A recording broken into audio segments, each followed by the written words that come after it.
小时候家里特别穷，受尽败业，一个穷就压断了你脊梁。那时候就流行陪酒啊，陪睡那种。我比我大13岁，他说我跟别人乱搞男女关系，一个这样打过来，打到我脸上。我当时也不知道加拿大有法律说是不可以打女人，我当时想跳楼，我先割的脉，我儿子在地下爬，我一手把着栏杆，我回头看他一眼，他说妈妈，然后我妈电话里哭说你回来，妈养你。我不知道移民加拿大会是这样。如果现在再让你选择一次题呢，你还会移民加拿大？不会。爷爷告诉我，你这孩子将来不一般啊，我会教孩子一点东西。我们说这些话，可能对普通人来讲，已经就属于天方夜谭。每年只做10单，天机不可泄露。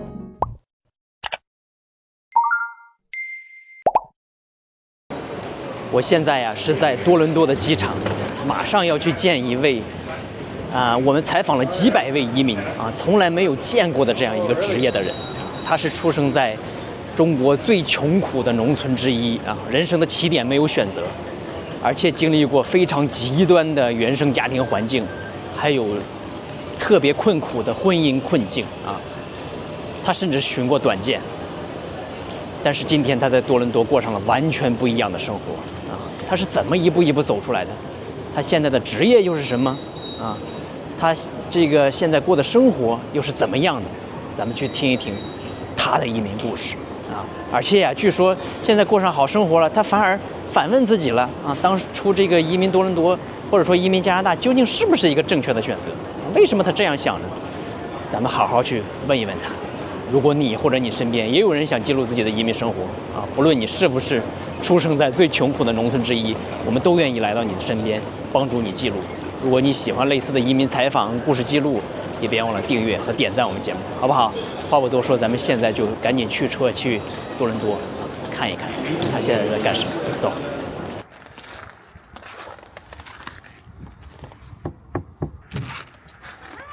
你好，你好，Tina，谢谢。进来进来。多伦多今天挺冷啊，多伦多。特别冷，最冷的一天。哎呀，辛苦了，辛苦了。这都是啥呀？Tina，给我们介绍介绍。这个中间是阿弥陀佛啊，对面的那个是湿婆神，对面是湿婆神的儿子象王财神。哦，你就平时就在这儿工作是不是？对，这是我工作室。哦，对，我叫 Tina， 来自于辽宁省大连市的一个下属的城市瓦房店。小时候家里特别穷，穷到什么样子呢？就是房子会漏雨，然后家里所有的盆儿碗都去接雨。在那种情况下，爸爸妈妈就说是借钱，盖房子吧。借了钱把房子盖起来以后，所有东西都没有装修，也没有炕，爸爸就用几个木板搭起来变成炕。87年盖的房子，88年的时候，借钱的人就来要债。大过年的，我爸爸带着我妈妈，把所有的亲戚都借遍了，受尽败业。有的亲戚说不努力过日子啊，又懒又馋啊，谁能借钱给你？借了怎么还？我们家的至亲跟我讲的。我爸爸一夜之间牙掉的都快掉光了，我妈就是头发都白了。大过年的时候，别人家放鞭炮包饺子，我们家那年是我终生难忘过得最不好的一年。在北方，大年初4女婿都会去丈母娘家，每个正月初4我爸都不去，我就提了着蛋糕，那时候拜年用蛋糕桃酥，我还够不着车，够不着那个架子28大杠，我就斜踩着骑40来里地，来回80里地。我代表我家，我去参加这个家庭聚会。聚会的时候，我们家有个亲戚从远的地方来，他拿了一串香蕉，屋子里有老的有年轻的，唯独我一个小孩，那个香蕉轮啊轮谁都给，唯有没有我的。为什么？因为我们家穷，瞧不起我。我跑到院子窗台下哭，因为我不认识香蕉。我说怎么会有黄色的茄子？其实香蕉可以掰一点给我尝一尝吧。没有人，因为你家穷。等我长大了，我有钱了，我第一件事就是我买了一串香蕉，我尝一尝什么味儿。从那以后我再也不吃香蕉。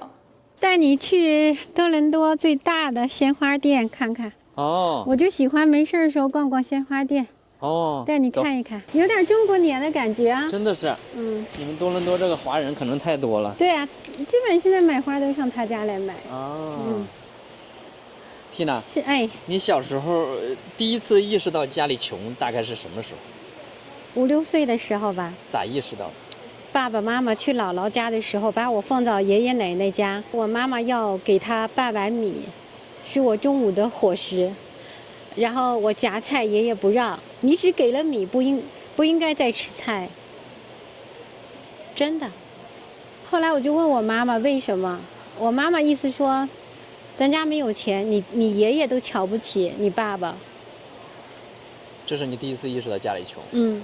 当年你说你那个亲戚买了很多香蕉，没有给你香蕉。没有买很多，它是一嘟噜，但是分完了以后就没有我的。对你的人生有改变吗？当年这件事。有，当时他们就是因为言语、行动、眼神，都说的是我们家穷嘛。所以我就想，我长大一定要挣钱，我一定要过得比你们好。当年有上学吗？继续还是去打工了？因为家庭条件太差。16岁的时候，我考上高中了。我妈说你要去念，虽然家里现在有债，可以还的。我说我去打工挣钱还家里的债，我不想让你们过这种被人欺负、被人瞧不起。我就背着行李到我一个亲戚他学的是面点，我在他那儿相当于学徒。16岁，什么也不会，我想家，从来没离开过家，然后一边揉馒头一边哭，可能那时候的每个馒头里面都有我的眼泪，因为你是学徒，人家瞧不起你，就算亲戚也一样哈呼你。我咬着牙，我就看他怎么揉，现在这手上还有一个疙瘩，就是那时候揉，每天500个馒头，这样干，一天挣5块5。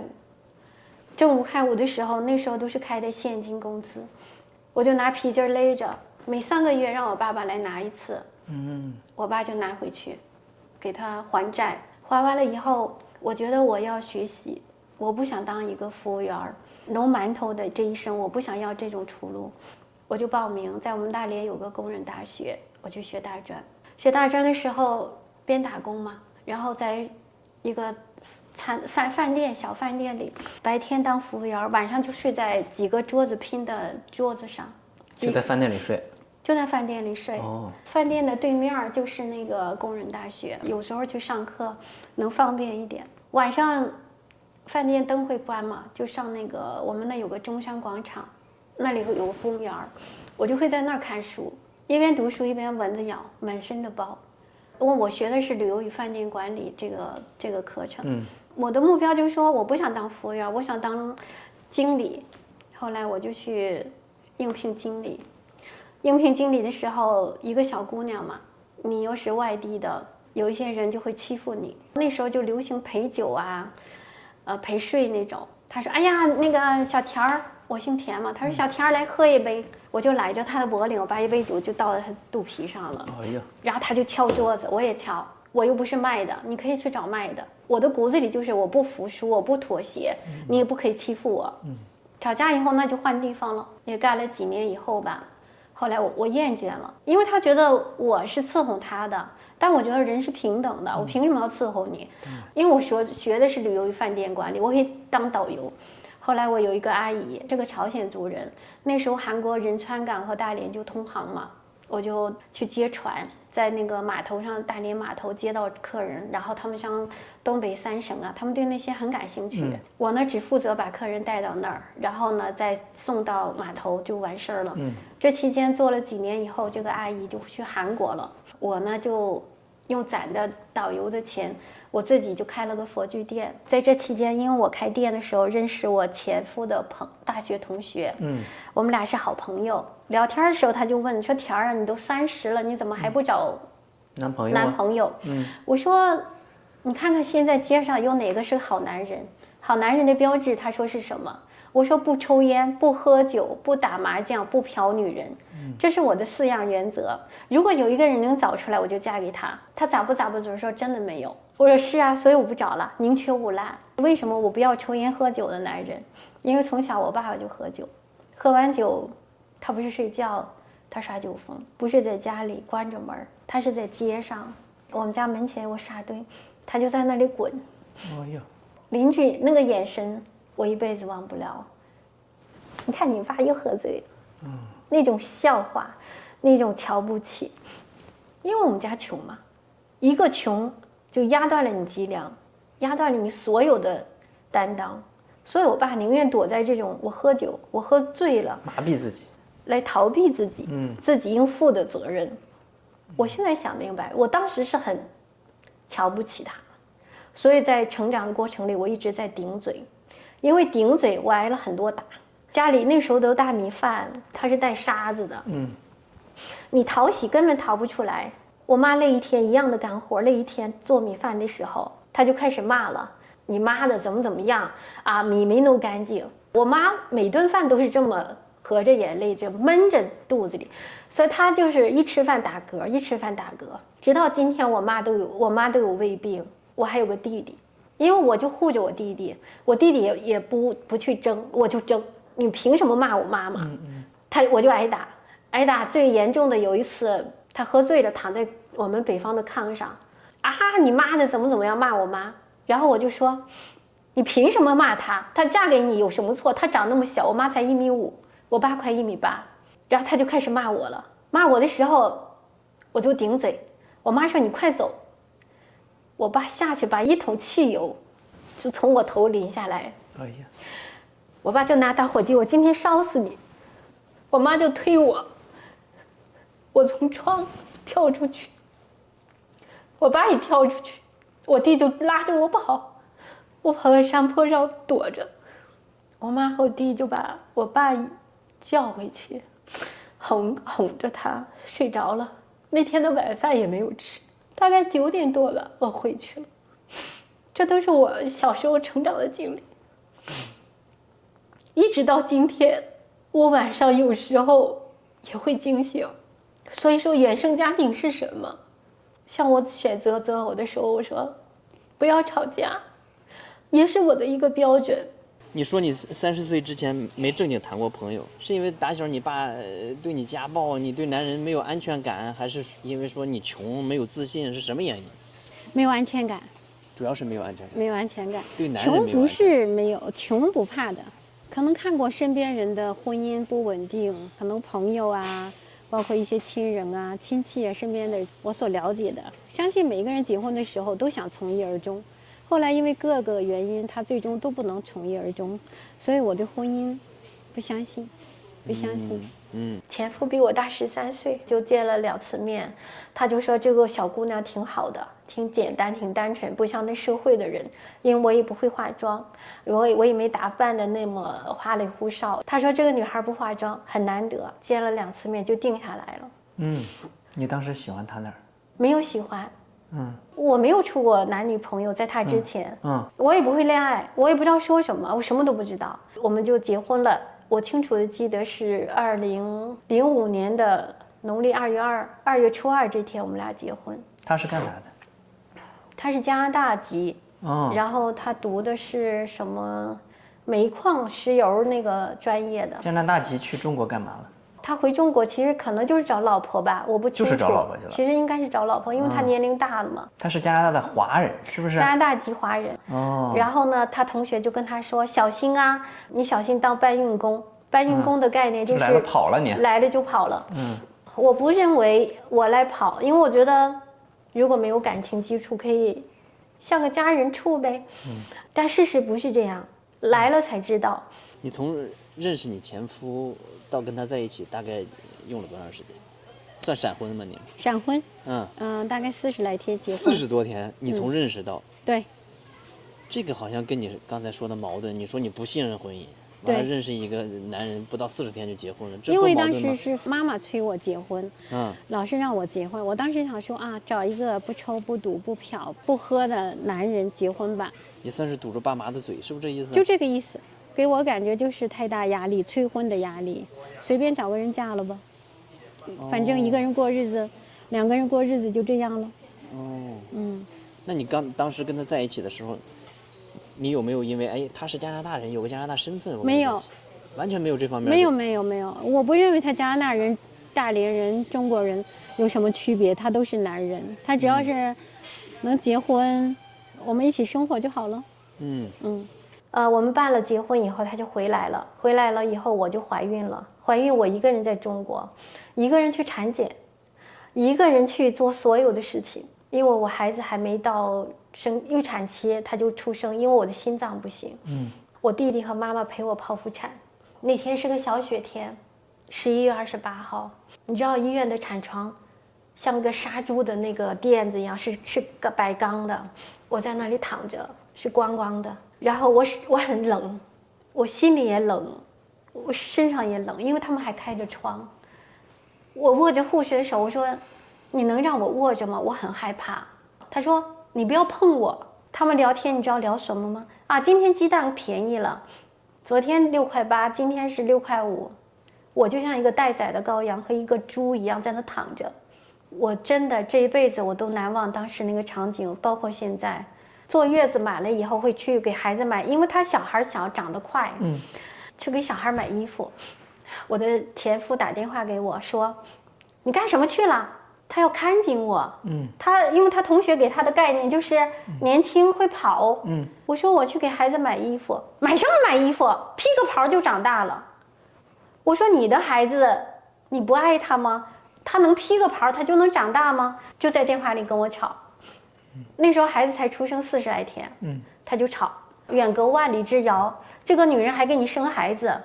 我妈妈看了就说：“你不要过去了，你生了孩子咱们家就养着，咱们就不过去，就这样吧。”因为他在电话里的脾气很大，他打你怎么办？欺负你怎么办？因为我爸爸就这样嘛，他不想让我的婚姻重复他的那种。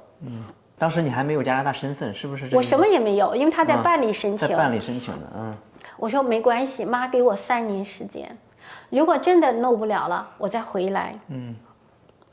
真的，结果就真的是3年。还有一个问题，Tina，就是你从小生活这个家庭，父母有时候吵架不是十分的和谐，你应该比较向往和谐的家庭关系，是不是？那为啥你前夫最一开始在生孩子的时候喊你说裹块布也能养什么的，都已经不和谐了，你为啥不离开他，还给他3年时间，是啥原因？因为我看到身边单亲妈妈、单亲爸爸、寡妇也好、官夫也好，过得都不好。因为我当时已经有孩子，我不想让他成为单亲的孩子，所以我想再经营3年。这3年如果真的不行，再离开。当时就为啥是3年时间？因为小孩的记忆在3年以后，3年之内呢，他离开了，也就离开了。你来加拿大的时候，刚落地加拿大，你对加拿大是什么印象？你喜欢加拿大？飞机在天上盘旋的时候是茫然的、无措的，不知道怎么办的状态。我能在这生活下去吗？东西贵不贵啊？1日3餐怎么保证？因为我那前夫挣的并不多。哪年来的你？2007年7月10号，孩子7个半月的时候，我抱过来。东南，你知道想家的感觉吗？我不知道你怎么想家。我那时候抱着孩子，看外面的天，所有的飞机我感觉都往北京飞。我特别馋中国的一个东西叫小白菜儿。我走遍很多超市，我就想吃个小白菜儿。其实我想家，因为我无依无靠，那时候还给孩子喂奶。到超市一看，所有的肉、所有菜都是1比5。我吃了2周的鸡骨架，顿顿吃，天天吃，为了省钱。结果吃的满嘴都泡。我儿子也嘴起泡，所以我后来买点蔬菜吃，一点点的。我这面拿，他那面就往外拿，他嫌你花钱，嫌贵了。因为他赚不到钱，他要算计每一分钱。就这样的情况下，因为有一次我们俩吵架，因为我吵不过他，他很能讲的。我说你妈的，你知道他一个这样打过来，打到我脸上。在书上看到过，说是那个眼冒金星。当时我眼冒金星，我当时也不知道加拿大有法律说是不可以打女人。但那时候那一瞬间归零了。你明白吗？东南，我是个很烈性的人，我当时想跳楼。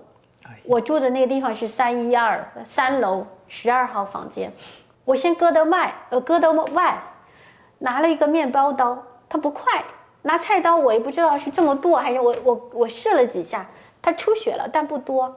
我儿子在地下爬，我一回头，我儿子，他说妈妈，他妈妈还叫的不好，他说妈妈，我一手把着栏杆，我回头看他一眼。我如果跳下去，我走了，孩子怎么办？我不能给他。然后他从屋子里出来，给我妈妈打电话，他说：“妈妈，又要跳楼。”我说：“我跟你过不下去了。”我说：“我万里之遥，举目无亲，你这样对我，你打我，你凭什么？”然后我妈电话里哭说：“你回来，妈养你。”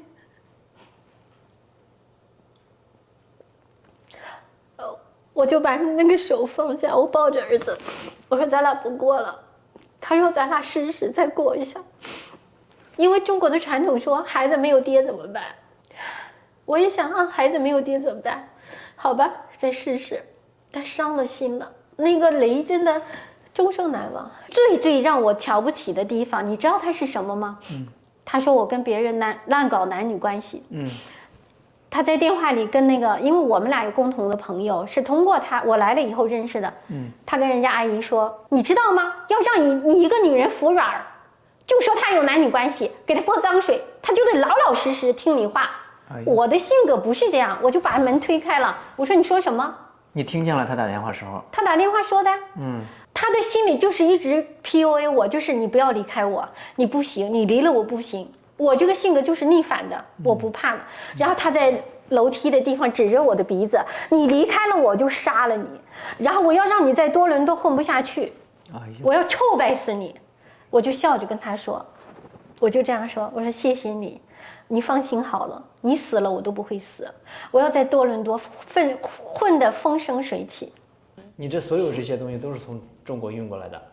不是，是印度。从印度运过来的？对。哎呦呦，这光运过来，这运费也得不少钱吧？你这是都多大？你这大。这个台子都是特别的幽烂的那个大桌子，特别沉重的。这里边还有一些个，是不是？这个是乌龟被蛇缠住了还是怎么？这个是风水四象。这叫南朱雀，北玄武。这是玄武。龟和蛇合在一起的叫玄武，然后这个是青龙，左青龙，右白虎，这是白虎。对，这叫风水四象。上边的呢？上面的叫自在观音。对，你看着他心就是安的，很自在的。你在加拿大一步一步开启算风水，是你以前就会算风水，还是说你来加拿大以后自学的算风水？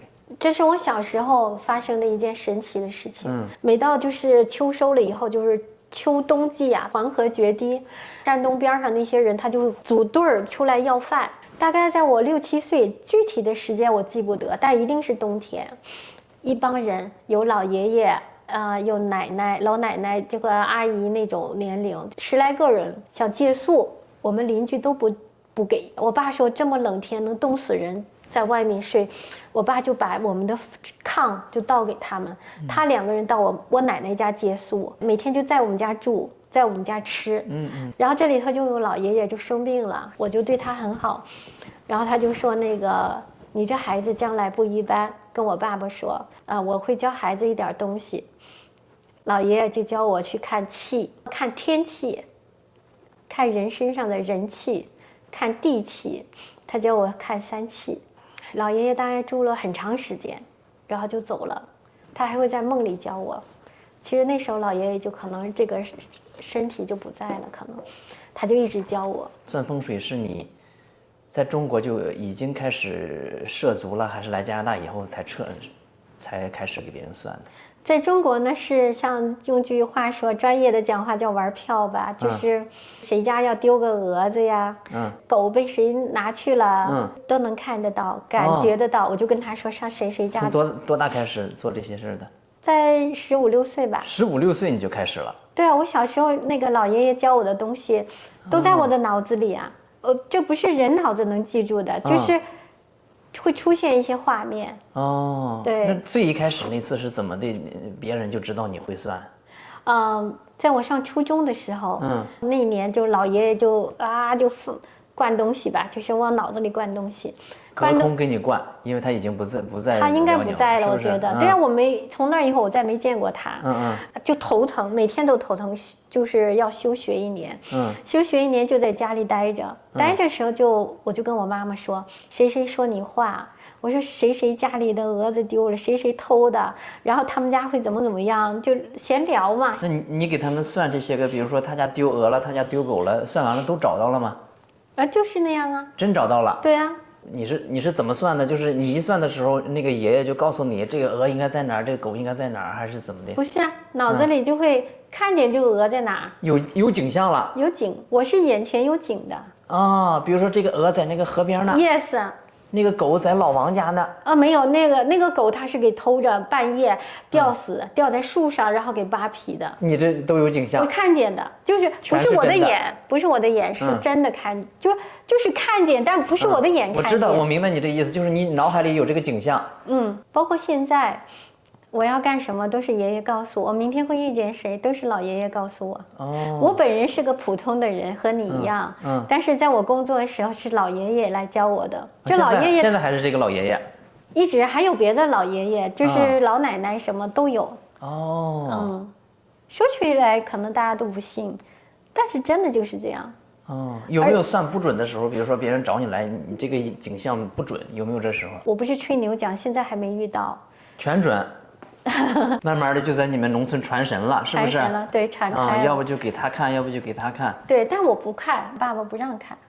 但是就是小范围的，大家知道。他家丢个狗，他家丢个鹅啥的都来找你，是不是这意思？对，他们过春节会找我看看吉凶啊，吉凶啊。收钱吗？跟他们？不收。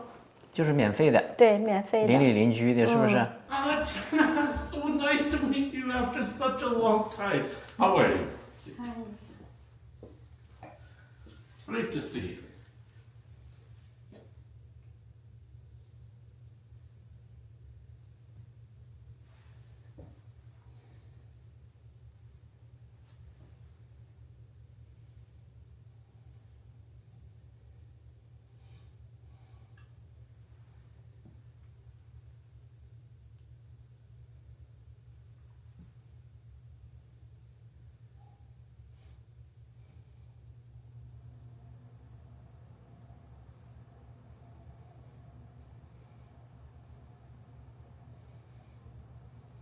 比如说刚才这个印度人来了以后，你这个算的就是说你脑海里有这个印象，是不是？刚才会有，因为他的神让我摸他的顶，借我之手去给他赐福，因为神坐在那儿，他俩交接不了，我只是个传话的。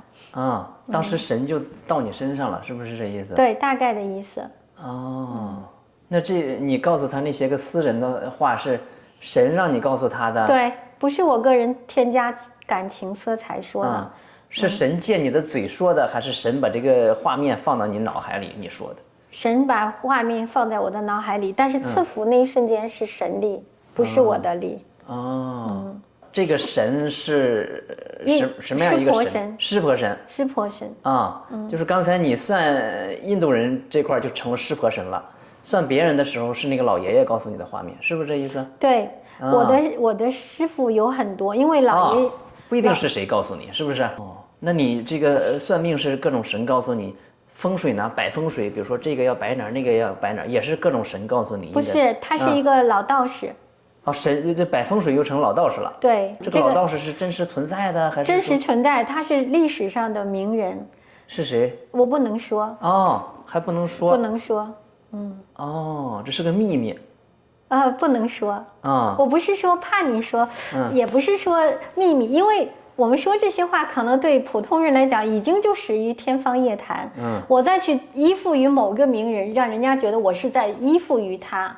事实他真的是存在，教我手艺，让我去给做风水，而且我做的风水也挺好的。那你跟这个老道士是怎么连接上的？看风水的时候就请师傅就可以了，请他。那最一开始你做风水的时候是怎么请到这个道士的？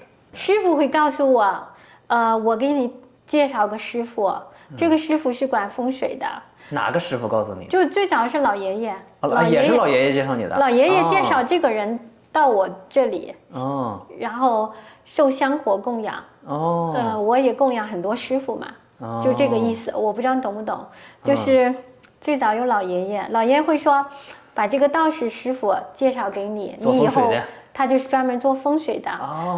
如果有人来算命，你要请这个算命师傅来。你如果说生孩子的师傅，所有的这些个神呐、道士也好，都是这个老爷爷的介绍人，是不是？对，他介绍来。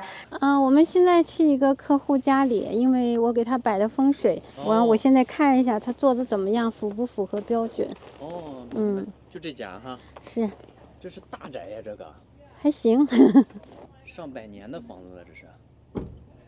Ivan，东南。哎，你好，你好，你好。水泥台子还没弄好。还没弄好。对，还没弄好。但是我可以带你们稍微看看，就是这边。好。好。本来游泳池是从这里连着变成一个无边泳池。然后我们根据您的建议，就是把它整个给隔开了。玻璃出来以后，这里就没有任何的流水，然后变成是一个艺术品。太好了。对。对。这就改了，来看一看就放心了。由您坐镇。由我坐镇。对，由你坐镇。本来我们做无边泳池的，那后来就是大师说这样是对风水不好的。为啥无边泳池是对风水不好？这个因为艾文是做生意的，为了工作是很熬夜的，他基本上一天睡几个小时。那他是个努力的人，他这种水散开的话，他收不上来，那就白努力一场。所以风水跟他是相冲的，所以我让他改成有边的。对。艾文，你在中国是哪里人？我是深圳。深圳人。深圳，我是广东人。但其实我本来是不相信风水的。他给我的这个反应，我其实一开始是持以这个非常犹豫的态度，就是他说有比较坏的事情准备发生了。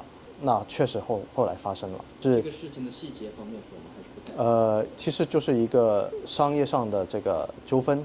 那其实就是别人来告我。这些细节没错了吗？说了，说的非常的详细。对。神奇的地方就是我律师说一定能解决，3个月肯定结束了。大师当时跟我说的是1年左右解决。他明确告诉你这个时间，1年。明确告诉我这个时间。最后因为 COVID 来了，所有法庭关门了。最后我们当时是11个月，马上到1年的时候解决了。正好有这么个巧合，有没有这个可能性？我觉得这个巧合的可能性非常的低，没有人能预见这么极端的案例会出现。而且你不可能把时间卡得那么准。我想请你说心里话哈，别看他在这儿，他给你所有的建议、所有的这些个预测的时候，有没有说不准的时候？哎呀，这次没说准。没有。每次基本上他跟我说的很大的东西，基本上都发生了。哦，真的吗？对。我推过一个朋友给这个田大师，他本来是每天睡不着觉，然后他见完他以后，吃得香，睡得香。是怎么的？你给他开的安眠药啊，还是？很多都外在的焦虑、压力，我觉得我跟他讲清楚、讲明白，他的一些东西自然就化解了。我感觉是心理治疗和风水没啥关系了。不是，老爷爷告诉我他的点在哪里，我需要怎么样去做。算命也好，还是说看风水也好，能支持你在加拿大的生活，是你稳定的经济来源，可以这样理解吗？我是有规矩的，我看风水只做10单。每年只做10单如果做11单，这个钱也就留不住只够我生活。对，为什么？首先算命这一点再来讲的话，就是3教9流里的一个流派吧，所以有些东西要遵守。你贪了的话，你会付出的更多。所以我听师傅安排每年10单我做风水都已经排到2029年了。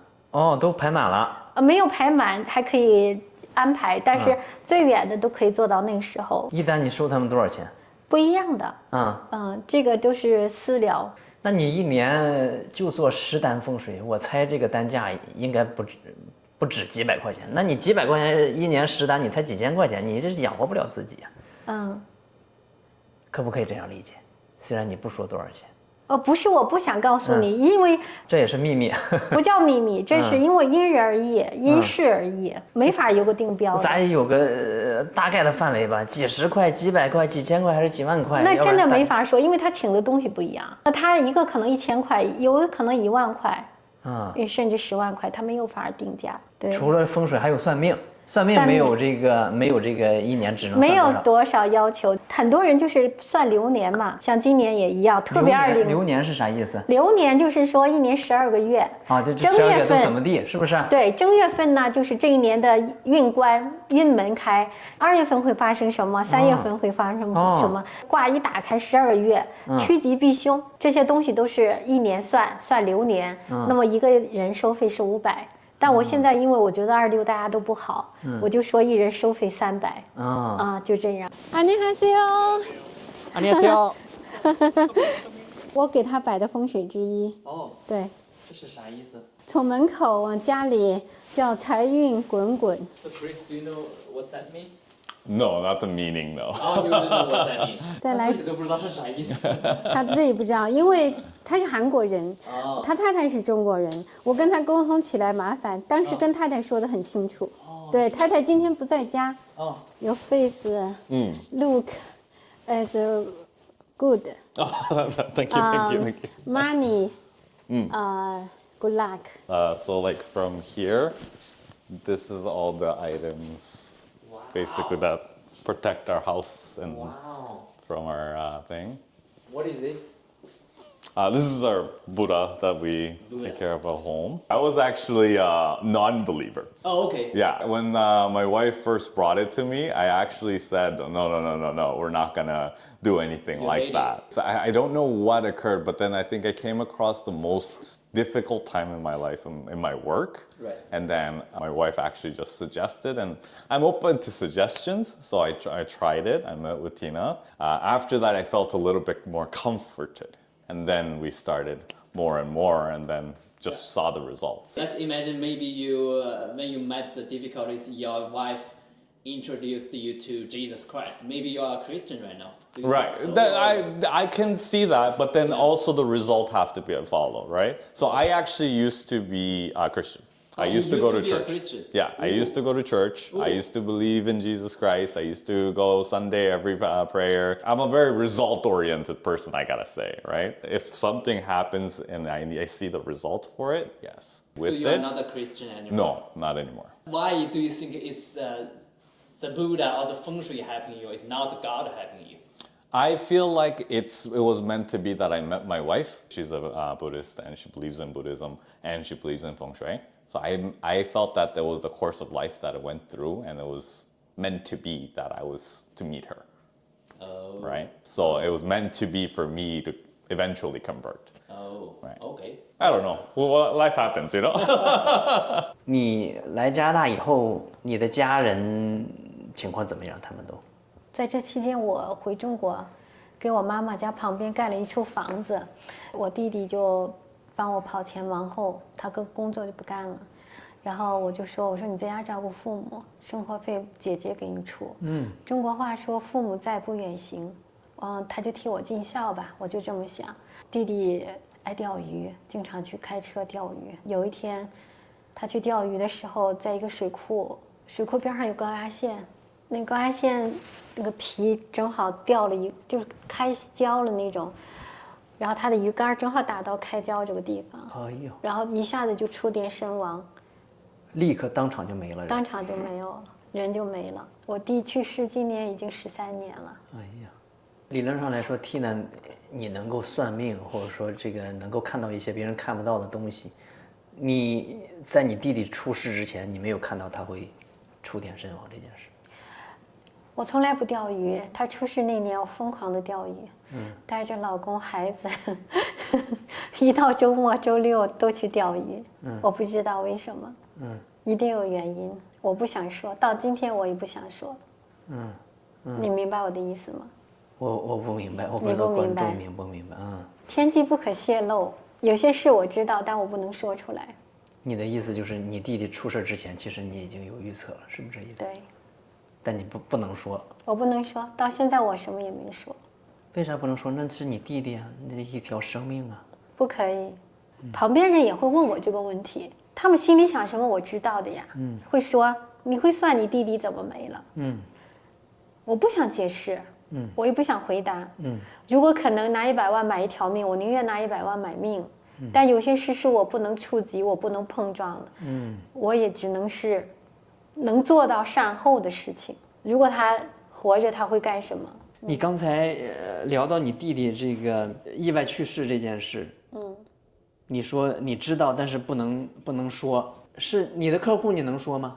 还是你的客户你遇见他们，你的客户在有啥问题？生死的事情上面，我只能委婉的提醒。那你弟弟那会儿你有提醒他吗？提醒了，你咋提醒他？不要钓鱼了，他不听。不停的。那你没有通过更深入的一点儿告诉他，防止这个悲剧发生？我们那附近有个庙，我经常去送豆腐，所以我经常让他去送豆腐，让我弟弟去，我弟弟都不去。你的意思就是，如果他要是去送豆腐的话，有可能这件事就能免于发生，是吧？有可能吧。哦，有可能。如果说你遇见你弟弟遇难这件事儿，在你脑海里真实的存在过的话，那你得多痛苦。我在想，你知道这件事要发生，你还不能阻止。现在过去了，当时是很难受的。回到中国的时候，他在火葬场里面，就是停尸房里停着。他从小是我带大的，走哪带哪。他找的每一份工作都是我帮他找。他先25岁的结婚，老婆的金戒指、金耳环都是我给他买。小侄女出生，我给他买奶粉，买最漂亮的摇篮。我妈妈惯儿子，疼儿子，疼啊疼啊疼到现在。有一次我回中国，我妈妈跟我老公说，人家算命说他2个会走一个，我没想到是我儿子走了。我不知道我妈怎么想的，到今天我都没问她。你妈那个意思是，有可能是你走，是不是这意思啊？啊，这对于你的伤害非常大呀。可能吧，我也有一儿一女，我不知道她为什么能说出这样的话。就因为小时候，我妈满嘴都是她儿子，我拼命的做，拼命的表现。我只想让妈妈说我，你很好，你很棒，你很能干。从来没说过。没听到。妈妈现在老了，我也不怪她，我养她老，可能送不了终吧，我也没送爸爸的终。就像我一开始跟你讲的，我也很恨爸爸，恨他那个环境，找对象乱七八糟的，找了一个随便就嫁了。可是当我们北方去世的话，会停在那儿。因为我回不去疫情，视频里看到他躺在那儿，一瞬间，所有的恨我都放下了。所以我想跟身边的人说，在你来得及的时候，善待那些小孩。孩子长大再挣钱。来加拿大以后，他们全是读英文的，我英文一个都看不懂，那我只能拼命的挣钱。所以我跟孩子沟通的很少，然后我们就有时候会吵，就跟你交流不了。儿子交流不了。儿子意思说我的中文不好，你的英文不好，我们俩交流不了，很难受。我信菩萨要孝顺父母，所以此生我的父母就是我欠的，孤零零的在。就是来了加拿大，离父母太远了，是不是这意思？离太远了，父母在的时候不能远游就不远，像我没办法，我远游了。我能想象到逢年过节，满头白发的妈妈，人家别人的车都在门口车水，儿女看父母，我妈家门前什么也没有。我不知道移民加拿大会是这样，我这边小的放不下，老的我顾不上，这真的就是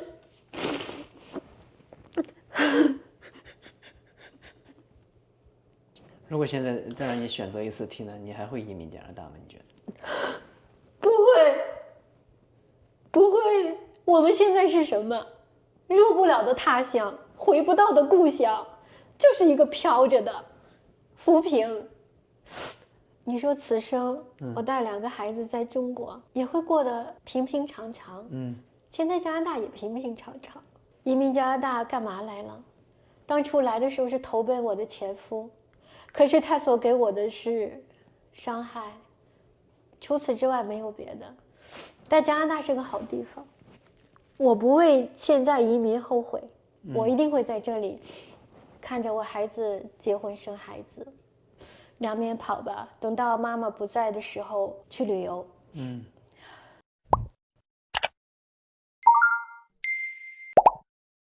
你觉得2026年这个世界会发生什么？网上说的叫赤马红羊，所以这2年意味着天气的变化，谷物会减产，粮食会减产，然后水果会减产，然后海水会倒灌，还有一个问题地震，然后是战争，还有瘟疫，接连的不断有这些问题出现，越来越糟，越来越糟。这2年之内我说的都会发生啊。我们百姓应该做什么？我认为蜡烛、白糖、盐、米、面，有能力的话储存一点真金白银吧。